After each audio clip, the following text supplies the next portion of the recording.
This will be fun. What are we gonna do? I'm gonna put it in sport mode and freaking launch the thing. Ready? Yep. Oh!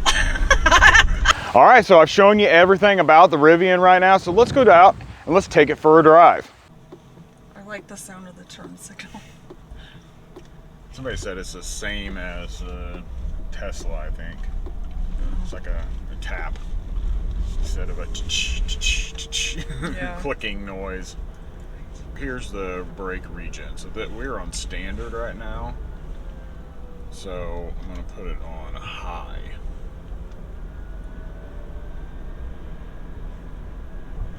Oh yeah, this is it makes it go much slower or quicker. A quicker slowdown. You can also adjust the ride, so it's on soft right now, but we can stiffen it up if you're gonna go like driving on curves and stuff like that. And then we also have different modes. We got sport, we got conservative, which is going to be your range extender, and you got off-road, and all of those have different heights. So when you switch them, it will adjust it up and down.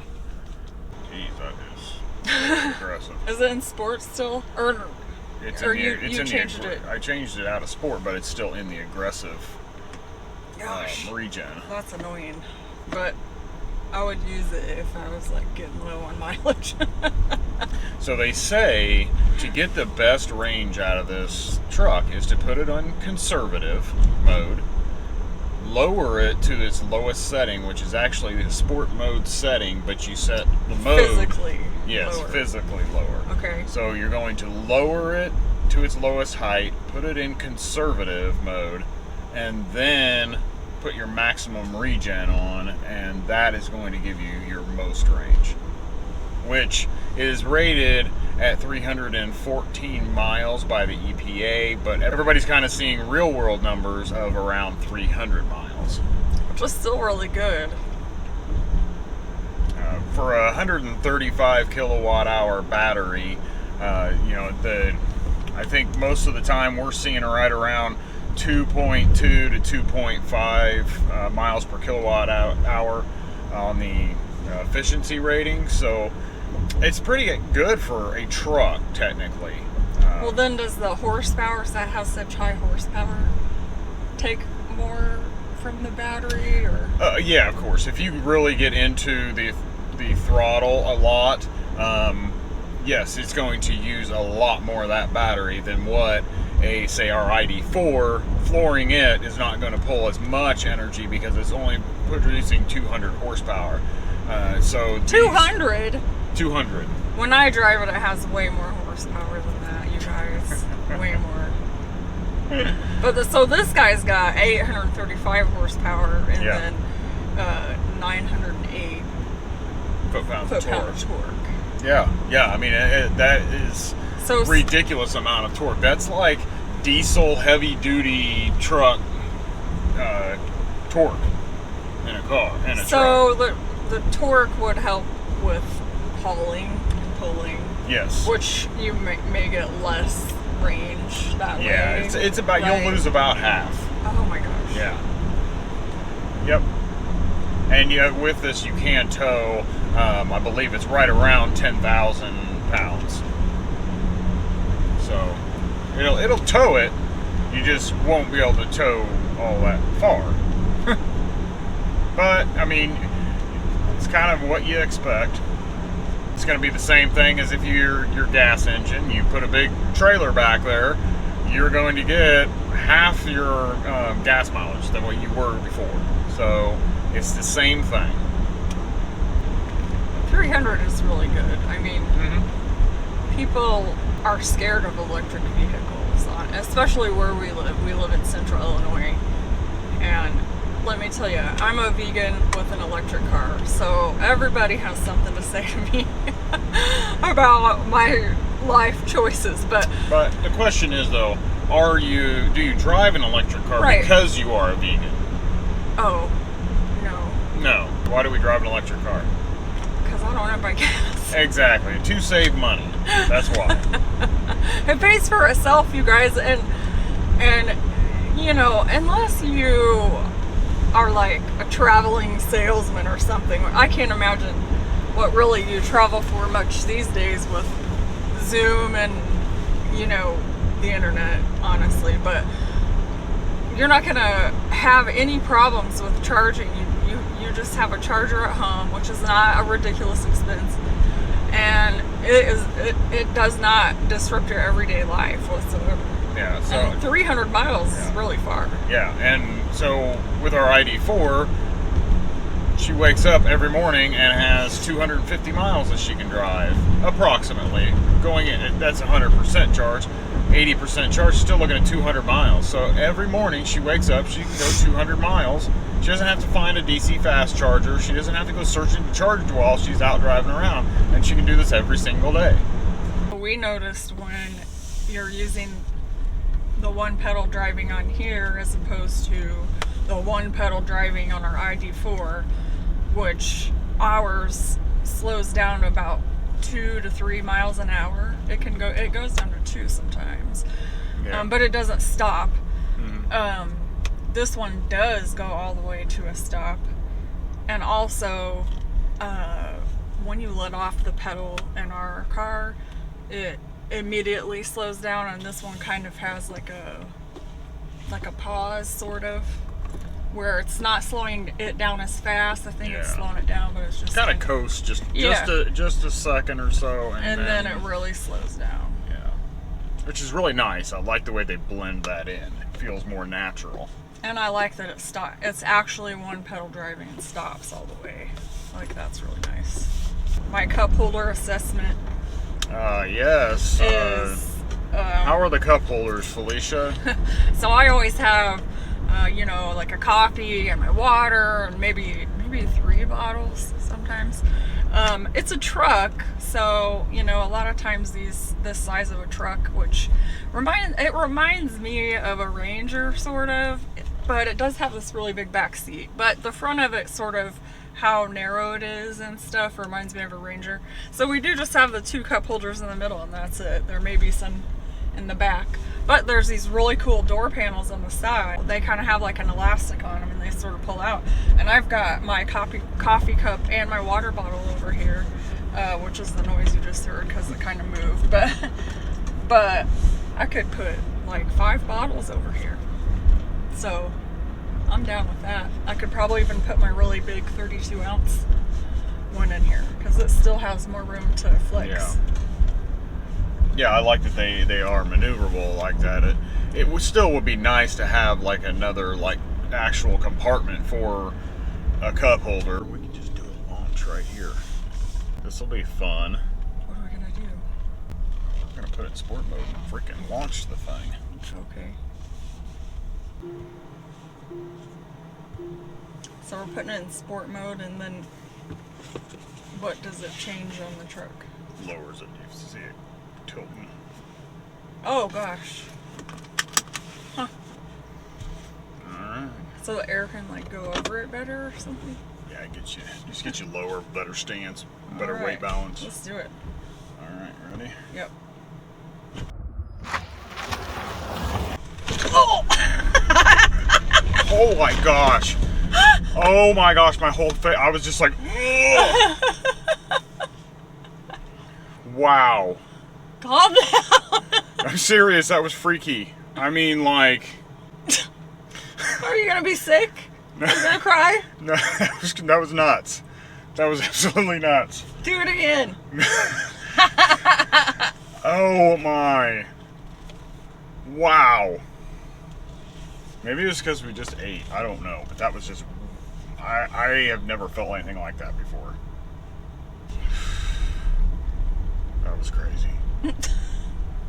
I'm serious. That was. I don't even know how to explain what I just felt. It's probably your old man heart giving out on you. Too much junk food. Alright, we're going to try this again. See what happens.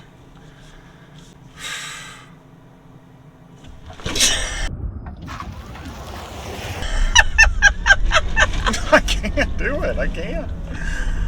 Oh my gosh, it's like all the blood just rushes. It's got to be what it is. It's just all the blood rushing to your face, your head. That is crazy. I could not own this truck. No, I would never do that. That's not something I do. I would do it all I mean, not from like a full start, but it really pins you back. That is insane. Oh, your camera fell over. I figured it probably would. Oh, this is kind of, will that stay? If you got a big enough cell phone, it fits in your door handle. Oh. I bet yours would because it's so wide. Yours is wide. When it's open. No, I mean when it's closed. Yeah, when it's closed, it should fit in there fine. Yeah. That's interesting. Found another cell phone holder. Door handle. I feel like the seats are pretty comfortable.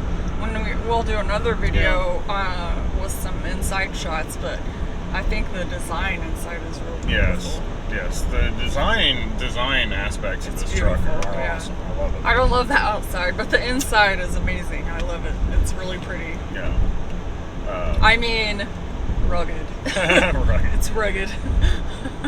My concern with the seats when I first sat in them was that they were a little on the stiff side, and it felt like if you took long trips, then you probably weren't going to be that comfortable. I would say more than a couple hours in here, and you probably were not going to be very comfortable. And that may be some working in of the seats, maybe because they're so new that maybe they'll soften up. They are contoured though. You Yeah. know, they're contoured a lot, so they might be okay. The shape and design, I mean, is good. Yeah. It's just, I think, just the material. I think you just feel that the seats are stiff. The foam and everything that they use is stiff.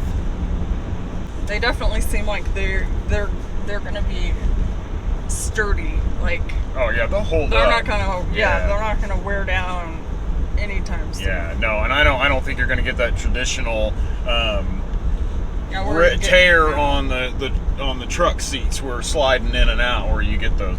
These are made really well. So what do you think of, this road is not a very good road. This road is patchy and everything, but how have you felt about the ride of the truck so far? I think the ride's fine. Like, I kind of expected it, because it does remind me of, besides the back seat, it reminds me of a Ranger. You know, like I said.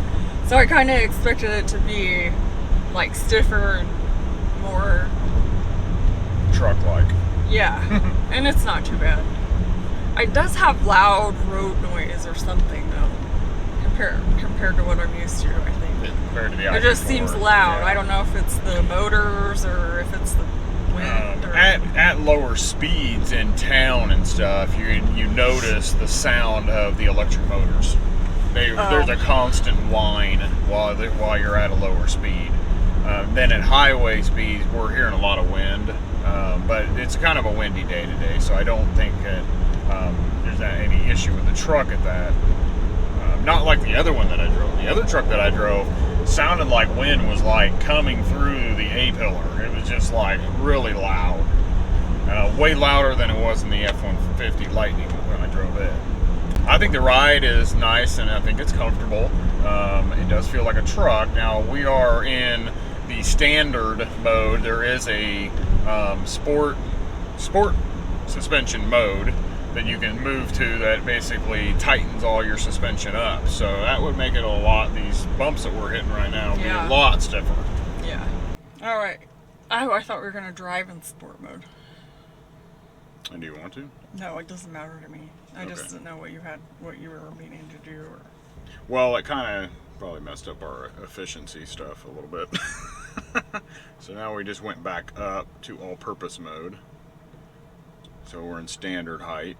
And off-road, when we go to off-road, it actually takes you up. I think it gives you 15 inches of clearance on the road.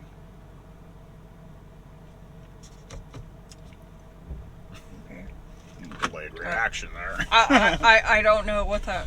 I mean, It's for when you compared go to off. what? I don't understand. I don't know what that means. I don't know what an average. Standard height, probably most of the time for like vehicles, especially like this one, would be somewhere in the, I think, the 8 to 9 range, 8 to 9 inches. In my opinion, I feel like this truck is a little bit pricey for my. I mean, you know, that's just my opinion. Yeah, I mean, I can see that, but but the other thing is you think about what all it has. It has four motors in it instead of just like two, like one in the front driving the front wheels and one in the back. This actually has, each wheel has a motor on it, and then it also has 835 horsepower, and that is a huge number compared to most other vehicles. And you know, it's got the air suspension, you can raise it up and down, you can go off-roading in it. It has a new thing, I think it just came up with the update. It has a camping mode. When you set the camping mode, it will automatically stabilize itself perfectly flat so that you can have your tent and stuff. You can mount the tent over the bed of the truck, and it is so stiff that you can crawl up in there and it won't move. It'll be like you're on a solid surface like concrete. It doesn't move. It's pretty cool. I saw a video of Ryan from Kilowatts, and he had a steel ball bearing about the size of a racquetball, and he parked it on a slant, just a slight slant, and he set the ball in there and it rolled off. And then he turned on the camping mode, and the truck jumped around and up and down and moved around. And then all of a sudden he took that ball and he set it on there again, and it just sat there and didn't move. They also have is the SUV out yet?